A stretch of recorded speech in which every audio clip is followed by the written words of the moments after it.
আজি দিল্লীত এনডিএৰ এখন গুৰুত্বপূৰ্ণ বৈঠক কিন্তু সেই বৈঠকলৈ যোৱা নাই নীতিশ কুমাৰ ইতিমধ্যে এনডিএৰ সকলো নেতাকৰ্মী উপস্থিত হৈছে দিল্লীত কিন্তু সেই যিখন বৈঠক অনুষ্ঠিত কৰিব আজি দিল্লীত অনুষ্ঠিত হোৱা সেই বিশেষ বৈঠকখনত উপস্থিত নাথাকে নীতিশ কুমাৰ দিনैनि दिनाव नोंथांनि बायदिब्ला कंग्रेस सरकार दानाया साबसिन ना बीजेपी सरकार दानाया साबसिन जागोन जोंनि बर' हारिनि थाखायबा बीटीसी बीटीआर एकर्ड बे खामानिखौ बीजेपीनि समाव मावबोदों दा बर'फोरनि थाखाय माखासे खामानि मावनोबा बीजेपी सरकार दायोबा मोजां दिनैनि दिनावहाय कंग्रेसआ जुदि सरकार दायोब्ला दुलाराय बर' फरायसा आफादा जायबायदि बाथ्राफोरखौ बुंबोदों बियो मा जाहैगोन दिनैनि समाव जुदि कंग्रेसआ दायोबा जोंनि बर' हारिनि फरायसा आफादा डिफेन बर'नि थाखाय दिल्लीयाव माखासे मावनो गोनां खामानि आरो दुलाराय बर' फरायसा आफादा दिल्लीयाव रेसपेक्ट होजानाय नङा যিকোনো মুহূৰ্ততে এনডিএত হ'ব পাৰে বিভাজন কিয়নো নীতিশ কুমাৰে যেহেতু দাবী কৰিছিল সমান্তৰালকৈ চন্দ্ৰবাবু নাইডুৱে দাবী কৰিছিল আৰু সেই যিসমূহ দাবীখিনি এতিয়ালৈকে কিন্তু বিজেপিয়ে মানি লোৱা নাই যেহেতু ৰেল বিত্ত দপ্তৰ কেতিয়াও নাপায় নীতিশ কুমাৰে ৩-৪টাকৈ দপ্তৰ বিচাৰিছিল নীতিশ কুমাৰে আৰু বিজেপিয়ে নীতিশৰ দাবী কিন্তু এতিয়াও মানি লোৱা নাই তাৰ পিছতেই কিন্তু এনডিএৰ আজি এখন বিশেষ বৈঠক আছে সেই বৈঠকখনত উপস্থিত নহয় নীতিশ কুমাৰ দিনैनि दिनाव नोंथांनि बायदिब्ला कंग्रेस सरकार दानाया साबसिन ना बीजेपी सरकार दानाया साबसिन जागोन जोंनि बर' हारिनि थाखायबा बीटीसी बीटीआर एकर्ड बे खामानिखौ बीजेपीनि समाव मावबोदों दा बर'फोरनि थाखाय माखासे खामानि मावनोबा बीजेपी सरकार दायोबा मोजां दिनैनि दिनावहाय कंग्रेसआ जुदि सरकार दायोब्ला दुलाराय बर' फरायसा आफादा जायबायदि बाथ्राफोरखौ बुंबोदों बियो मा जाहैगोन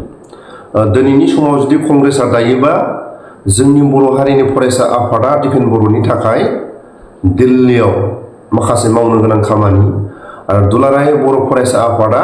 दिल्लीयाव रेसपेक्ट होजानाय नङा আজি দিল্লীত এনডিএৰ এখন গুৰুত্বপূৰ্ণ বৈঠক কিন্তু সেই বৈঠকলৈ যোৱা নাই নীতিশ কুমাৰ ইতিমধ্যে এনডিএৰ সকলো নেতাকৰ্মী উপস্থিত হৈছে দিল্লীত কিন্তু সেই যিখন বৈঠক অনুষ্ঠিত কৰিব আজি দিল্লীত অনুষ্ঠিত হোৱা সেই বিশেষ বৈঠকখনত উপস্থিত নাথাকে নীতিশ কুমাৰ দিনैनि दिनाव जोङो नुनो मोनदों जे साबिया चंद्रबाबु नायडु आरो नीतीश कुमारनि सायावसो दा एक्चुअली सरकारा नोंथांनि बायदिब्ला सोरजों दामारगोन फाइनाला बिथां सानिया बीजेपी सरकारनि माखासे मावबोनाय खामानि आरो बिथांमोननि गेदेरमा दैदेनगिरिफोरनि माखासे बाथ्रा बुंबोनाय आरो बिथांमोननि माखासे गावसिनि गोसो बायदि मावबोनाय खामानिखौ दिनैनि समाव गोजांस्रिउ होदों थिग दिनै सोलोंनांगौ मोनफ्रोमबो माखासे राजनीतिक गेदेरमा दैदेनगिरि रायजो राजाफोरखौ बे सानै गेदेरमाया फोरोंदों दा जों दिनै बुंनांगोन क'क्राझार समस्थियाव दरं उदालगुरि समस्थियाव आरो गुबुन गुबुन माखासे जायगायाव जुदि बर'खौ सानै साथाम जुदि दैथायहरनो हानायमोनब्ला एसेबाबो बर'फ्रा प्रमद बर'आ बुंनो हागौमोन जोंनोबो माबा मोनसे बीजेपी सरकार दायोबा जोंनोबो बेबायदि बिबान नांगौ दिनैनि समाव जों नुदों ससियेल मिडियायाव प्रमद बर'आ ओरै नायलाय फंसेबो बाथ्रा बुंनो हानायखौ जों नुहुराखै दिनै जों नुदों जाय सानै मानसिया बीजेपी सरकारनि गेदेरमा दैदेनगिरिफोरखौ उमुखखौ नांगौ टेनखौ नांगौ ओरैखौ नांगौ दा बिथांमोननि दाबि खालायनाय बायदिबा बीजेपी सरकारनि गेदेरमा दैदेनगिरिफ्रा जेरै खामानि मावबोदों दिनैनि समाव जोबोद दै गांदों এনডিএৰ আজি এখন বিশেষ বৈঠক আছে সেই বৈঠকখনত উপস্থিত নহয় নীতিশ কুমাৰ আমি জনাই দিয়াৰ চেষ্টা কৰিছো যেহেতু লোকসভা নিৰ্বাচনৰ ফলাফল ঘোষণাৰ পিছতেই এতিয়া চৰকাৰ গঠনৰ বাবে ব্যাপক জল্পনা কল্পনা চলিছে এনডিএ আৰু ইন্ডি দুইটা মিত্ৰজোঁটৰ बीजेपीआ जुदि गमामायैनो सरकारखौ सालायमाराब्ला अब्ला एक्स एनडिएफबिफोरनि माखासे रिहाबिलिटेसननिफ्राय लानानै जोबथेसालिसिमावहाय खामानिफोरा माबायदि जागोन दिनैनि समाव बुंनो हायो बीजेपी सरकारा जुदि दिल्ली सरकारखौ आखायाव लानो हायाबा दिल्लीनि खुंथायाव जुदि जिरायनो हायाबा एक्स एनडिएफबिफोरनि खामानि मावनो गोनां खामानिफ्रा जोबोद खस्थ' जागोन आं दहाय बुंखाबाय गिबियावनो जोंनि बर'नि खामानि मावनो गोनां BJP सरकारा जुदि सरकार सालायाबा एक्स-एन-डि-बिफोरनि केस एक्स-एन-डि-बिफोरनि जोबथेसालिनिफ्राय उदां जानाय आरो माखासे वारेन्ट जिखुनु जाया बर'नि हमायसाफोरनि खामानि मावनो गोनां खामानिफ्रा जोबोद खस्थ' जागोन मानो होनोबा मोनफ्रोमबो एकर्डखौ BJPआ एसेबाबो खामानिखौ मावबोदों दा एसे मावबोनायाव बिथांमोना मोनथिदे बर'नि हमायसाखौ एक्स-एन-डि-बिफोरनि हमायसाखौ दुलाराय बर' फरायसानि हमायसाखौ बर' रायजो राजाफोरनि हमायसाखौ बिथांमोना रोखा मोनथियो दा बिथांमोना जुदि माखासे बर'फोरनि मावनो गोनां आद्रा थानाय खामानिखौ बिथांमोनासो मोनथियो कंग्रेसआ एक्स-एन-डि-बिफोरनि खामानि मावनो गोनां दुलाराय बर' फरायसा आफादनि खामानि मावनो गोनां जोंनि बर' माहारिनि खामानि मावनो गोनां खामानिखौ मोनथिदोंबाबो बिथांमोना बर'नि हमायसाखौ बुजिदोंबाबो एक्स-एन-डि-बिफोरनि हमायसाखौ बुजिदोंबाबो दुलाराय बर' फरायसा आफादनि हमायसाखौ मोनथिदोंबाबो कंग्रेसआ माखासे डन केयार जागोन मानो होनबा बिथांमोनखौ लाजि फोनांबोदों बिथांमोनजों जोंनि बर' गेदेरमा दैदेनगिरिफ्रा ससियेल मिडियाफ्राव बिथांमोनखौ आउट खालायदों बिनि थाखायनो जोबोद खस्थ' जागोन एक्स-एन-डि-बिफोरनि थाखाय जोबोद खस्थ' मोनगोन बिनि थाखायनो आंनि गोसो गोरबोनिफ्राय BJP सरकार दायोबा एक्स-एन-डि-बिफोरनि थाखाय मोजां दुलाराय बर' फरायसा आफादनि थाखाय मोजां जोंनि बर' माहारिनि थाखाय मोजां बर'नि माखासे एकर्डफोरखौ खामानि मावनो थाखाय लामा दं दा जों बेखौनो बुंनांगोन बयबो दुलाराय बर' फरायसा आफाद जोंनि बर' माहारिनि गेदेरमा दैदेनगिरि रायजो राजाफ्रा जाहाथे BJP सरकारानो सरकारखौ दानो हाथों होननानै एसेबाबो इसोरनि खाथियाव आरज गाबोबा बे मोजां जोङो सेन्ट्रेलाव BJP सरकारखौ दाजानो लुगैयो नाथाय जेरै आसामनि गोहो खुंथायाव थानाय जाय गेदेरमाया गावसिनि गोहो खुंथायाव थानाय बिथांमोनखौ जों नायोबा आसामाव BJPखौ नाङा जोंनि BTC-बिटिआरआव BJPखौ नाङा नाथाय सेन्ट्रेलाव जोंनो नांगौ नङा होमबा सेन्ट्रेलाव थानांगौ BJP सरकारानो नाथाय जाय गेदेरमा जोंखौ खुगायाव गोदै नाथाय सिंजों सिं जोंखौ जोगारदों नाफ्लेदों एक्स-एन-डि-बिफोरखौ जोबथेसालियाव नारथुमनानै दोनदों खाख्रबनानै दोनदों सोर गेदेरमानि थाखाय दिनै बिथांनि नामखौ बुङोबा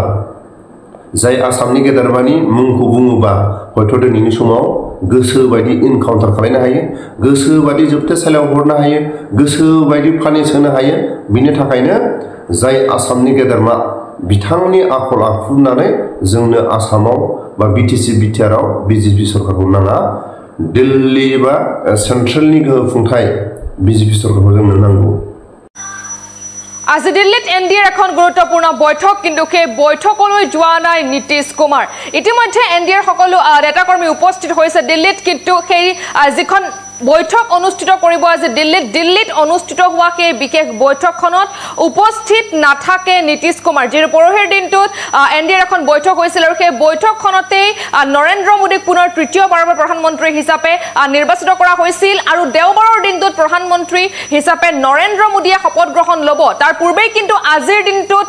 দিল্লীত অনুষ্ঠিত হ'ব এনডিএৰ বিশেষ বৈঠক কিন্তু সেই বৈঠকখনত উপস্থিত নাথাকে নীতিশ কুমাৰ আমি পুনৰবাৰ উল্লেখ কৰিব বিচাৰিছো পুৱাই লৈ গুৰুত্বপূৰ্ণ খবৰ বুলি ক'ব লাগিব কিয়নো শুকুৰবাৰে এনডিএৰ গুৰুত্বপূৰ্ণ বৈঠক আৰু দিল্লীত উপস্থিত হৈছে এনডিএৰ দলৰ নেতা উত্তৰ প্ৰদেশৰ মুখ্যমন্ত্ৰী যোগী আদিত্যনাথ আৰু হাৰিয়ানাৰ মুখ্যমন্ত্ৰী চন্দ্ৰবাবু নাইডু কিন্তু নীতিশ কুমাৰ যোৱা নাই দিল্লীলৈ আমি আপোনালোকক জনাই দিয়াৰ চেষ্টা কৰিছো শুকুৰবাৰে পুৱাই দিল্লীত উপস্থিত হোৱাৰ সম্ভাৱনা আছে নীতিশ কুমাৰৰ কিন্তু এতিয়া যিকোনো মুহূৰ্ততে এনডিএ হ'ব পাৰে বিভাজন কিয়নো নীতিশ কুমাৰে যেহেতু দাবী কৰিছিল সমান্তৰালকৈ চন্দ্ৰবাবু নাইডুৱে দাবী কৰিছিল আৰু সেই যিসমূহ দাবীখিনি এতিয়ালৈকে কিন্তু বিজেপিয়ে মানি লোৱা নাই যেহেতু ৰেল বিত্ত দপ্তৰ কেতিয়াও নাপায় নীতিশ কুমাৰে ৩-৪টাকৈ দপ্তৰ বিচাৰিছিল নীতিশ কুমাৰে আৰু বিজেপিয়ে নীতিশৰ দাবী কিন্তু এতিয়াও মানি লোৱা নাই তাৰ পিছতেই কিন্তু এনডিএৰ আজি এখন বিশেষ বৈঠক আছে সেই বৈঠকখনত উপস্থিত নহয় নীতিশ কুমাৰ আমি জনাই দিয়াৰ চেষ্টা কৰিছো যেহেতু লোকসভা নিৰ্বাচনৰ ফলাফল ঘোষণাৰ পিছতেই এতিয়া চৰকাৰ গঠনৰ বাবে ব্যাপক জল্পনা কল্পনা চলিছে এনডিএ আৰু ইণ্ডি দুয়োটা মিত্ৰজোঁটৰ ইয়াতে যদি আমি উল্লেখ কৰিবলৈ যাওঁ তেনেহ'লে NDA 293খনৰো অধিক আসন লাভ কৰাৰ বিপৰীতে ইণ্ডি মিত্ৰজোঁটে লাভ কৰিছে 235খন আসন আৰু অৱশ্যে